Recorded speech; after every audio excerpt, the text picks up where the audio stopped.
ఓం నమో వెంకటేశాయ. తిరుమల వెంకటేశ్వర స్వామి విగ్రహం శాలిగ్రామ రూపంగా వెలసింది అంటారు. ఇది ఎంతవరకు వాస్తవం? ఆ శాలిగ్రామ రూపానికి అరుదైన శక్తులుంటాయి, అద్భుతమైన శక్తులుంటాయి అంటారు. ఈ మాట ఎంతవరకు వాస్తవం?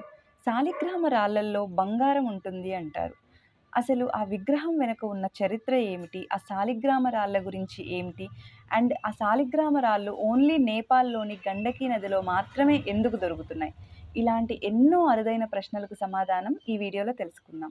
ఈ వీడియోలో మీకు చాలా యూజ్‌ఫుల్ ఇన్ఫర్మేషన్ ఉంటుంది. వీడియోని స్కిప్ చేయకుండా లాస్ట్ వరకు చూడండి. ముందుగా మా ఛానల్‌ని సబ్స్క్రైబ్ చేయండి, లైక్ చేయండి. ముందుగా మనం శాలిగ్రామం గురించి తెలుసుకుందాం. కొన్ని లక్షల సంవత్సరాల ముందు మన భూమి అంతా వాటర్‌తో నిండిపోయి ఉండేది. ఆ టైంలో కొన్ని అరుదైన జీవులు లైక్ డైనోసార్స్, రాకాస బల్లులు ఇలాంటివి ఎన్నో జన్మించాయి. ఒకానొక టైంలో మన భూమిని ఒక ఆస్ట్రోనాట్ ఢీకొనడంతో ఇవన్నీ అంతరించిపోయాయి. భూమి పైన నివసించే జీవులన్నీ భూమి లోపల పాతుకుపోయాయన్నమాట. అప్పుడు పాతుకుపోయిన ఈ ఫాసిల్ ఫ్యూయల్సే మనం ఇప్పుడు పెట్రోల్, డీజిల్‌గా ఉపయోగించుకుంటున్నాము. అలాగే భూమిలో పాతుకుపోయిన అమోనైట్సే ఇప్పుడు మనం శాలిగ్రామాలుగా ఏర్పడ్డాయి. ఈ శాలిగ్రామ రాళ్ళు ఎరుపు, నలుపు, పసుపు, ఇంకా నీలం రంగులో ఉంటాయి. ఒక్కొక్క రాయికి ఒక్కొక్క ఇంపార్టెన్స్ ఉంది. ముందుగా మనం సైంటిఫిక్‌గా చర్చించుకునే ముందు దీని బ్యాక్ ఎండ్ ఉన్న హిస్టరీ గురించి తెలుసుకుందాం. పూర్వం శ్రావస్తి అనే నగరంలో ఒక గండకి అనే ఒక వేశ్య ఉండేది. ఆమె అందచందాలకు ఆ ఊర్లో వారందరూ దాసోహం అయ్యేవారు. ఆమెతో సమయం గడిపిన ప్రతి ఒక్కరికి ధన ధాన్య ఐశ్వర్యాలు ఫలించేవి. ఆమెతో సమయం గడిపిన కొద్ది రోజులకే వాళ్ళు చాలా ధనవంతులయ్యేవారు. అలాగని ఆమె ఎవరితో పడితే వాళ్ళతో సమయం గడపడానికి ఒప్పుకునేది కాదు. ఆమె మనసుకి మంచి వాళ్ళు అనిపిస్తేనే వాళ్ళతో సమయం గడిపేది.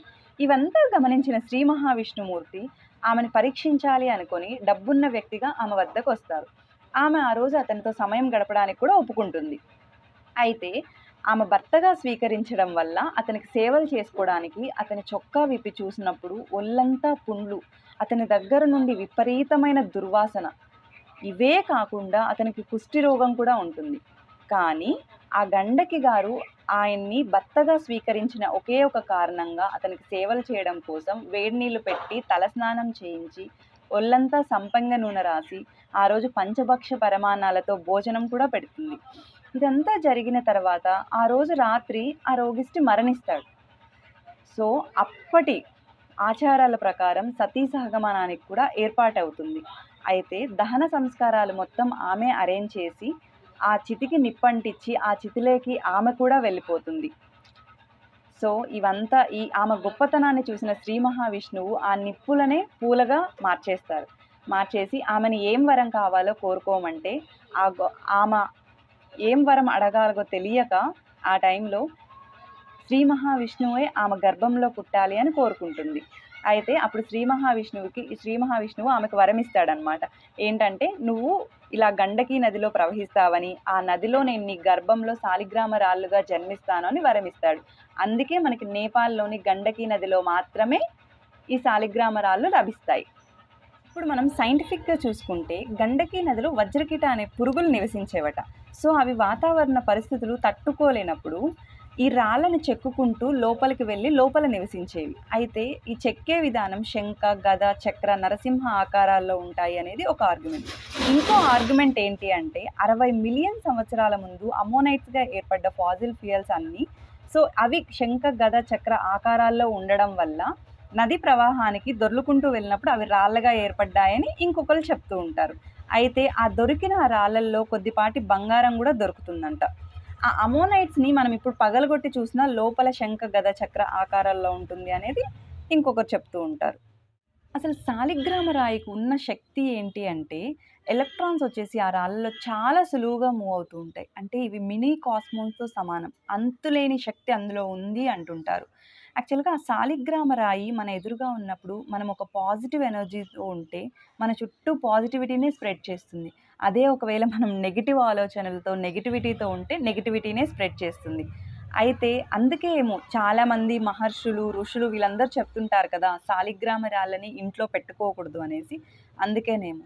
అయితే ఇంకొకటేంటి అంటే, ఒకవేళ ఆ శాలిగ్రామ రాయి మన చేతిలో ఉన్నప్పుడు బుల్లెట్ కానీ, ఒకవేళ ఏదన్నా మన చెయ్యి కట్ అయినా కూడా, ఆ ప్రభావం అనేది మనకు కనిపించదు. అంత గొప్పదనం ఉందనమాట శాలిగ్రామ రాళ్ళకి.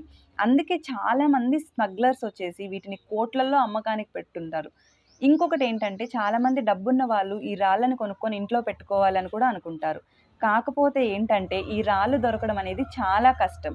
అండ్ ఒకవేళ నేపాల్‌లో గండకీ నదిలో దొరికినా కూడా అవి చాలా చిన్న చిన్ని రాళ్ళే దొరుకుతున్నాయి కానీ పెద్ద రాళ్ళనేటివి దొరకట్లేదు. ఇంకొకటి మనం మెయిన్‌గా ఇప్పుడు తిరుమల వెంకటేశ్వర స్వామి విగ్రహం గురించొస్తే, తిరుమల వెంకటేశ్వర స్వామి విగ్రహం వచ్చేసి స్వయంభుగా సాలిగ్రామ రాళ్ళతో వెలిసింది. ఒకవేళ అది కాదు అనడానికి కూడా అసలు విగ్రహం మొత్తం మనం ఎక్కడ చూసినా కూడా ఒకవేళ అది మనుషులు చెక్కింది అనుకోవడానికి చిన్న ఉలి దెబ్బ కూడా ఉండదు. సో, కాబట్టి తిరుమల వెంకటేశ్వర స్వామి విగ్రహం అనేది స్వయంభుగా సాలిగ్రామ రాళ్ళతో వెలసింది అనే మాట మనం నమ్మక తప్పదు. కానీ ఎంతోమంది సైంటిస్ట్‌లు మాత్రం లైక్ ఇదంతా కాదు, దీని వెనక సైన్స్ ఉంది అని ఆర్గ్యూ చేయడం మనం చూస్తుంది. కానీ అరుదైన తిరుమల స్వామివారి విగ్రహం ఎక్కడా దొరకని సాలిగ్రామ రాయితో ఎలా ఏర్పడింది అనే విషయానికి మాత్రం ఇప్పటికీ ఏదారాలు లేవు. మన మేధస్సు ఇంకా ఎన్నో రెట్లు పెరిగినా కూడా తిరుమల వెంకటేశ్వర స్వామి సాలిగ్రామ విగ్రహానికి ఒక రహస్యాన్ని కనుక్కోవడం అదంతా దేవుని లీల అని చాలామంది పండితులు చెప్తుంటారు. మీరు ఇదంతా నమ్మకపోయినా పర్లేదు కానీ ఒక పాజిటివ్ ఎనర్జీతో ఆ తిరుమల వెంకటేశ్వర స్వామిని దర్శించుకొని పాజిటివిటీని స్ప్రెడ్ చేయండి. Thank you for watching our video.